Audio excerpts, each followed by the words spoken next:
Bro, lu pernah mikir gini nggak? Kenapa banyak anak muda sekarang Gen Z, milenial meskipun kerja keras tiap hari tapi tetap susah banget punya rumah sendiri? Ada yang bilang makanya nabung atau kurang usaha. Tapi kenyataannya faktor-faktor eksternal jauh lebih besar daripada yang sering orang kira. Data menunjukkan bahwa generasi muda makin memilih menyewa ketimbang membeli rumah. Survei Jakpat Januari 2025. 36% Gen Z mengaku belum siap dari sisi finansial buat beli rumah, sehingga mereka lebih memilih opsi sewa. Sementara itu, harga properti terus meroket tanpa diimbangi pertumbuhan pendapatan. Harga rumah melambung tinggi. Gen Z susah memiliki rumah, menyoroti betapa gapnya penghasilan Gen Z, yang rata-rata di bawah 2,5 juta rupiah, dibanding harga rumah termurah yang bisa mencapai ratusan juta rupiah. Fakta lainnya, generasi milenial jadi kelompok yang paling banyak belum memiliki rumah. Menurut laporan Kata Data, hingga tahun 2022, milenial menjadi generasi dengan persentase tertinggi yang belum punya rumah. Data Box dan data dari Survei Sosial Ekonomi Nasional menunjukkan tren bahwa kepemilikan rumah di usia muda makin tertunda. Jadi masalahnya bukan cuma lu nggak nabung dari muda, tapi ada lapangan ekonomi, struktur pasar properti, beban biaya modal, dan mental gaya hidup yang makin kompleks. Di video ini gue bakal kupas 5 poin utama kenapa generasi muda sulit punya rumah sekarang, bukan sekadar omongan kosong. Gue bakal kasih insight lembut tapi tajam, realitas yang kadang nggak enak tapi harus kita hadapi supaya kita bisa cari solusinya. Kita mulai dari poin pertama. Siap, mari kita sikat.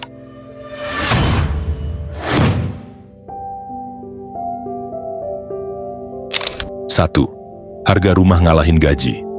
Coba lu bayangin realitanya gini. Gaji rata-rata pekerja muda di Indonesia tahun 2025 ini, menurut data BPS, ada di kisaran 4,5 sampai 6 juta per bulan. Kalau ditotalin setahun, ya mungkin 60 sampai 70 juta rupiah. Itu pun dengan catatan, nggak ada pemotongan mendadak, nggak ada kebutuhan darurat, dan semuanya bisa masuk tabungan. Yang jelas, dalam realita, mustahil banget. Sekarang bandingin sama harga rumah. Data Bank Indonesia 2024 nunjukin, harga rumah tapak di Jabodetabek udah tembus rata-rata 800 juta sampai 1 miliar untuk tipe sederhana. Bahkan rumah subsidi pun makin langka ditemuin di bawah 200 sampai 300 juta, apalagi di kota besar yang lahan udah sempit dan permintaan tinggi. Kalau gaji lo 5 juta rupiah per bulan berarti butuh sekitar 13 sampai 15 tahun nabung penuh tanpa keluar sepeser pun cuma buat beli rumah tipe kecil. Itu pun tanpa ngitung inflasi, kenaikan harga properti tiap tahun yang biasanya di kisaran 5 sampai 10%, biaya hidup sehari-hari, dan kebutuhan tak terduga kayak kesehatan. Realistis? Jelas nggak? Fakta kerasnya, survei rumah 2024 nunjukin 73%. Gen Z bilang mereka pesimis bisa beli rumah sebelum umur 40 tahun. Mayoritas akhirnya milih kontrak atau sewa apartemen kecil karena harga properti udah di luar jangkauan. Bahkan menurut laporan Knight Frank, indeks affordability di Jakarta termasuk yang terburuk di Asia. Rasio harga rumah terhadap penghasilan bisa tembus 30 kali lipat gaji tahunan. Dan ini bukan sekadar masalah duit, tapi juga masalah ketimpangan. Harga rumah naik jauh lebih cepat dibanding kenaikan gaji. Kalau gaji naik rata-rata 3-5% per tahun, harga rumah bisa melesat 10% per tahun. Gap ini makin lama makin lebar, bikin generasi muda ketinggalan kereta. Akhirnya banyak anak muda ngerasa rumah itu kayak mimpi eksklusif buat kalangan tertentu aja. Bukan lagi kebutuhan dasar, tapi udah jadi semacam simbol kelas sosial. Orang yang punya rumah dipandang mapan, sementara yang enggak sering dianggap belum berhasil. Yang bikin makin berat adalah tekanan sosial. Lu mungkin sering dengar omongan kayak, masa umur 30 belum punya rumah? Padahal realitanya generasi sekarang ketemu kondisi ekonomi yang beda banget sama generasi orang tua dulu. Dulu, harga rumah masih seimbang sama penghasilan. Sekarang, jauh panggang dari api. Jadi nggak heran kalau banyak Gen Z yang akhirnya nyerah atau nekat ngambil KPR dengan tenor 20-30 tahun cuma biar bisa bilang punya rumah. Tapi konsekuensinya, hidup kejerat utang puluhan tahun, fleksibilitas finansial hilang, dan setiap bulan dihantui cicilan. Intinya, ini bukan soal malas kerja atau nggak mau berusaha. Ini soal realita finansial. Harga rumah udah ngalahin gaji rata-rata anak muda. Dan selama kenaikan penghasilan nggak bisa ngejar laju harga properti, mimpi punya rumah buat generasi sekarang akan tetap jadi perjuangan berat. 2. Biaya hidup bikin tersedot. Kalau punya rumah udah kayak mimpi, sekarang kita turun ke realita paling basic, biaya hidup sehari-hari. Hal-hal sederhana yang kelihatannya nggak seberapa, tapi kalau dikumpulin bisa bikin gaji lu ludes sebelum sempat kepikiran buat nabung. Coba bayangin skenario nyata anak muda kerja di kota besar. Makan siang di warteg sekarang aja bisa 25-30 ribu sekali makan. Kalau sehari 3 kali makan di luar, itu udah nyentuh 2 juta rupiah per bulan. Tambah ongkos transportasi, entah itu bensin, parkir, atau ojol yang makin lama makin nyedot kantong. Terus tagihan bulanan kayak listrik, air, internet, pulsa, bahkan cicilan HP, semuanya numpuk jadi beban wajib. Dan jangan lupa ada juga pengeluaran mendadak yang kadang bikin kaget. Misalnya sakit, motor rusak, atau barang elektronik yang tiba-tiba mati. Sekali kena, duit yang harusnya bisa buat nabung langsung amblas. Data nyata juga mendukung. BPS 2024 nyatet kalau inflasi makanan dan minuman masih jadi penyumbang terbesar naiknya biaya hidup di Indonesia. Artinya, kebutuhan paling dasar pun terus-terusan jadi lebih mahal tiap tahun. Di sisi lain, laporan kata data nunjukin biaya transportasi di kota besar Indonesia termasuk tinggi kalau dibanding sama gaji rata-rata pekerja. Jadi wajar aja kalau banyak orang muda merasa hidup mereka lebih sering ngejar kekurangan daripada ngejar mimpi. Yang bikin makin parah adalah gaya hidup digital. Dulu orang cuma bayar listrik dan air. Sekarang ada tambahan, Netflix, Spotify, Disney, YouTube Premium, bahkan aplikasi kencan atau cloud storage. Kelihatannya receh, cuma 50.000 sampai 100.000 rupiah sebulan. Tapi kalau ditotalin semua bisa ratusan ribu bahkan jutaan dalam setahun. Belum lagi kebiasaan jajan online, beli kopi susu 25.000 rupiah sehari sekali, itu udah 750.000 rupiah sebulan sendiri. Dan ada faktor sosial juga. Nongkrong di kafe, dinner fancy bareng temen, atau ikut patungan buat liburan singkat. Banyak orang nggak mau kelihatan ketinggalan circle atau jadi orang yang nggak asik. Akhirnya keluar duit lebih banyak bukan karena kebutuhan, tapi karena tekanan sosial. Hasil akhirnya jelas, gaji yang di awal bulan kelihatannya cukup, bisa habis bahkan sebelum tanggal 20. Buat sebagian orang, pertanyaan finansial mereka bukan lagi bisa nabung atau enggak, tapi bisa bertahan sampai gajian berikutnya atau enggak. Banyak anak muda akhirnya ngerasa hidupnya kayak jalan di atas treadmill. Capek, ngos-ngosan, keluar tenaga tiap hari tapi nggak ada progres nyata. Karena faktanya sebagian besar gaji mereka habis buat bertahan hidup, bukan buat ningkatin kualitas hidup apalagi ngejar mimpi.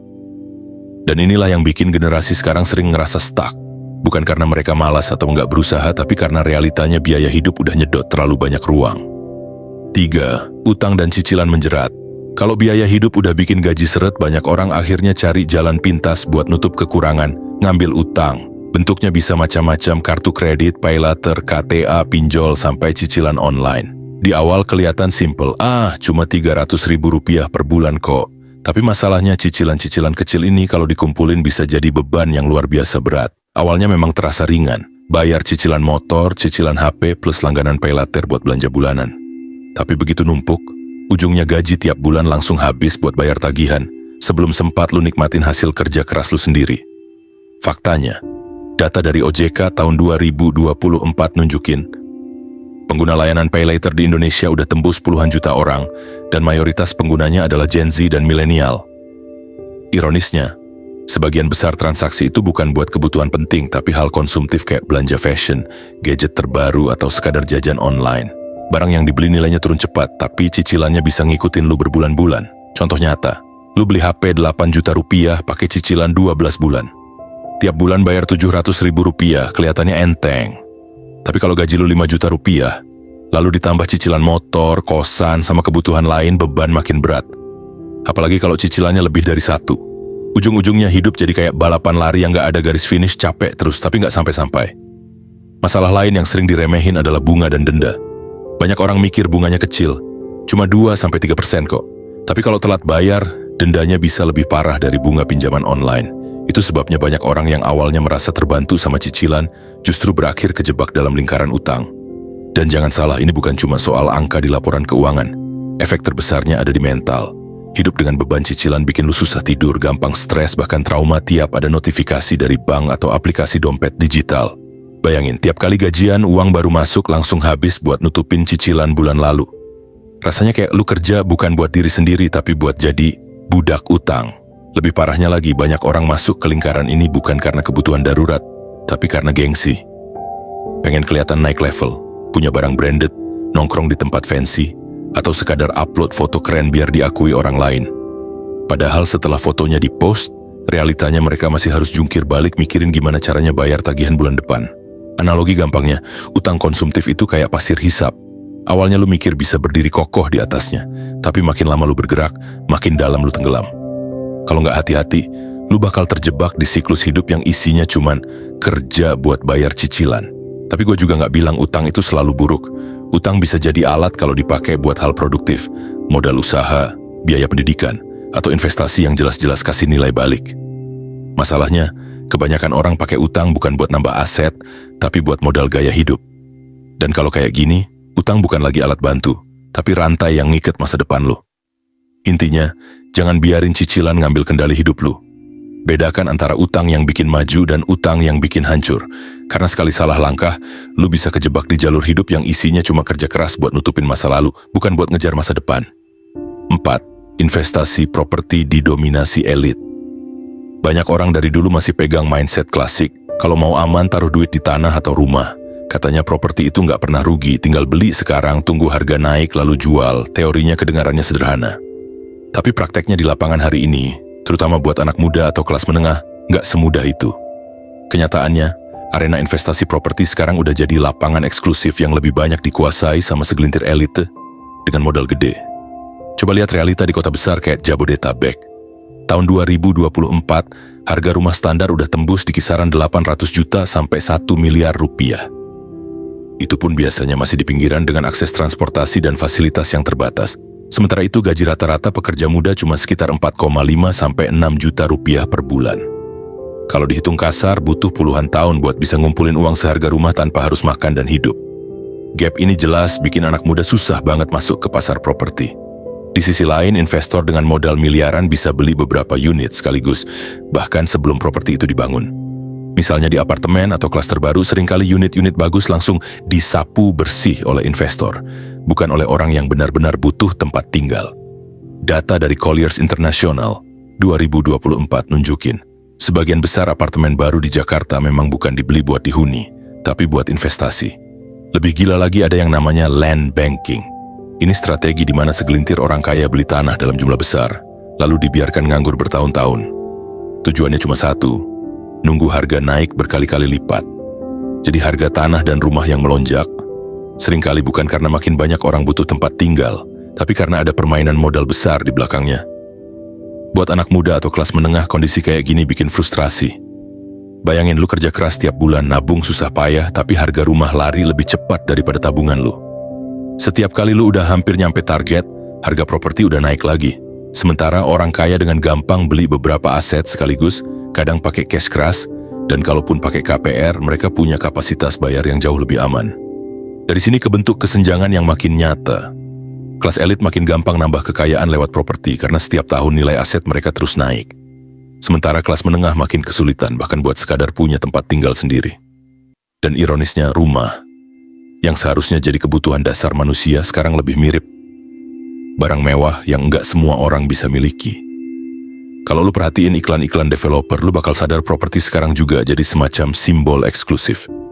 Perumahan klaster premium dengan harga miliaran, fasilitas private, dan security 24 jam dipromosikan seolah-olah itu standar. Padahal target mereka jelas, kalangan yang udah mapan, bukan masyarakat biasa. Anak muda yang baru kerja, paling realistisnya masih ngejar kontrakan, kos-kosan, atau sewa apartemen kecil dengan cicilan yang tetap bikin sesak. Efek domino dari semua ini juga kerasa ke bawah. Karena suplai rumah murah makin sedikit, harga kontrakan, kos-kosan, dan sewa apartemen kecil ikut naik. Jadi meskipun lu nggak beli rumah, biaya hidup lu tetap ikut naik. Seolah-olah setiap orang tanpa sadar jadi korban dari sistem properti yang udah dimonopoli modal besar. Realitanya dunia properti hari ini lebih mirip arena permainan eksklusif buat orang kaya. Dan kalau lu nggak punya modal besar, lu cuma bisa nonton dari pinggir lapangan. Buat generasi muda, kalau masih berharap punya rumah dengan cara konvensional, nabung gaji bulanan sambil nunggu harga berhenti naik, hasilnya cuma bakal bikin frustasi. Karena itu, banyak anak muda sekarang mulai mikir ulang. Mereka cari alternatif lain buat ningkatin aset. Ada yang main di pasar saham, ada yang masuk ke reksadana, ada juga yang eksplorasi bisnis digital. Bahkan beberapa mulai kreatif bikin strategi kepemilikan bareng. Misalnya beli tanah rame-rame bareng komunitas. Atau patungan investasi di kos-kosan. Meskipun tetap nggak mudah, setidaknya jalannya lebih realistis dibanding nunggu rumah yang katanya bakal terjangkau, tapi faktanya makin jauh dari jangkauan. Intinya jelas, Properti memang masih jadi instrumen investasi paling aman dan menguntungkan, tapi dominasi modal besar bikin aksesnya nggak merata. Elit makin di atas, sementara generasi muda kalau nggak beradaptasi bakal makin tertinggal. Di era kayak sekarang, punya rumah bukan sekadar soal kerja keras, tapi juga soal strategi, kreativitas, dan seberapa cepat lu bisa nyari jalan alternatif sebelum harga makin nggak masuk akal. 5. Mindset dan gaya hidup Gen Z. Kalau ngomongin kondisi finansial anak muda hari ini, nggak bisa dilepas dari mindset dan gaya hidup Gen Z. Generasi ini tumbuh di era digital, di mana semua serba cepat, instan, dan penuh distraksi. Informasi berlimpah, tren datang silih berganti, dan standar gaya hidup dibentuk lewat media sosial. Akibatnya banyak anak muda kebawa arus buat selalu pengen up to date dengan tren terbaru. Coba lihat contoh paling sederhana. Nongkrong di coffee shop, beli gadget baru, atau liburan dadakan. Semua itu bukan hal buruk kalau memang sesuai kebutuhan dan kemampuan. Tapi masalahnya seringkali gaya hidup ini bukan soal kebutuhan, melainkan soal validasi. Pengen kelihatan keren di Instagram, pengen dapat pengakuan dari circle, atau sekadar takut ketinggalan tren. Data dari We Are Social 2024 nunjukin rata-rata orang Indonesia habiskan lebih dari 3 jam sehari di media sosial, dan mayoritas usernya adalah Gen Z.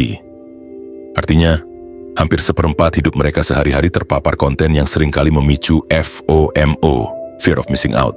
Dari sini pola pikir konsumtif terbentuk. Kalau nggak ikut tren, takut dianggap nggak relevan. Masalahnya mindset ini langsung ngefek ke kondisi finansial. Banyak Gen Z lebih rela keluar uang buat hal-hal instan kayak belanja online, subscription hiburan, atau pay later buat lifestyle, daripada mikir jangka panjang kayak tabungan darurat atau investasi. Dan karena akses ke utang digital makin gampang, pola konsumtif ini makin kuat. Contoh nyata, ada anak muda yang gajinya 5 juta rupiah, tapi sebagian besar habis buat cicilan gadget, nongkrong, sama subscription platform hiburan. Sementara buat nabung rumah atau investasi jangka panjang, nyaris nggak tersisa.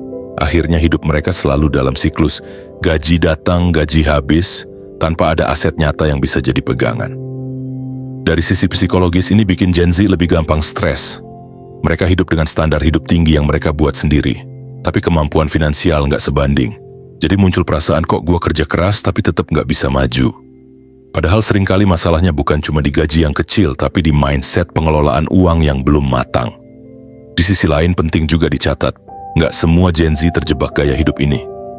Ada juga yang justru melek finansial lebih cepat, karena mereka terbuka dengan informasi soal investasi, literasi keuangan, dan cara-cara kreatif buat nambah income. Tapi sayangnya, jumlahnya masih kalah banyak dibanding mereka yang lebih fokus ke gaya hidup konsumtif. Intinya, mindset dan gaya hidup Gen Z punya peran besar dalam kondisi finansial hari ini. Selama pola pikirnya masih didominasi sama validasi dan ikut tren, keuangan mereka bakal susah berkembang. Tapi kalau bisa geser mindset jadi lebih visioner, ngelihat uang bukan cuma buat dipakai hari ini, tapi juga buat masa depan, Gen Z justru punya potensi paling besar buat ningkatin level finansial lebih cepat dari generasi sebelumnya. Penutup dan kesimpulan. Jadi dari semua poin yang udah kita bahas barusan, bisa kelihatan jelas kalau masalah finansial anak muda hari ini bukan cuma soal malas kerja atau kurang usaha. Realitanya harga rumah makin nggak kejangkau, biaya hidup nyedot gaji, cicilan makin menjerat, properti dikuasai elit, dan ditambah mindset serta gaya hidup yang sering kebawa arus. Semua itu bikin banyak anak muda ngerasa stuck. Tapi gue mau bilang satu hal penting. Meskipun tantangannya berat, bukan berarti mustahil buat keluar dari lingkaran ini. Kuncinya ada di kesadaran. Begitu lu sadar kondisi realitanya kayak apa, lu bisa mulai nyusun strategi hidup yang lebih realistis dan lebih sehat secara finansial. Saran gue simple, belajar kontrol pengeluaran walaupun kecil. Jangan gampang kebawa tren konsumtif. Mulai biasain nabung dan catat cash flow, biar lu punya gambaran jelas uang masuk keluar. Kalaupun mau utang, pastiin buat sesuatu yang produktif, bukan sekadar gaya hidup.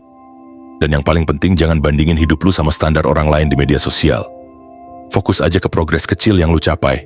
Karena pada akhirnya, yang bikin hidup lu maju itu konsistensi. Bukan sekadar ikut tren. Hidup ini emang keras, tapi lu juga jauh lebih kuat dari yang lu kira. Jangan biarin keadaan bikin lu nyerah atau merasa kalah duluan. Selama lu terus belajar, beradaptasi, dan pelan-pelan berbenah, lu masih punya peluang besar buat keluar dari tekanan finansial yang sekarang kelihatannya nggak ada jalan keluar. Kalau lu suka konten reflektif kayak gini, jangan lupa like video ini biar gua tahu lu pengen lebih banyak bahasan semacam ini. Dan kalau lu punya keluh kesah atau pengen curhat soal masalah keuangan atau hidup lu, tulis aja di kolom komentar. Siapa tahu kita bisa diskusi bareng dan saling bantu. Oh iya, gue juga udah nyiapin budget tracker, alat catat finansial dengan harga murah buat bantu keuangan lu jadi lebih rapi dan sistematis. Linknya ada di deskripsi, bisa langsung lu cek. Terakhir, makasih banget buat lu yang udah nyempetin waktu nonton sampai akhir. Gue doain lu kuat jalanin hidup ini bisa terus berkembang dan gak nyerah sama keadaan. Gue tunggu lu di video selanjutnya.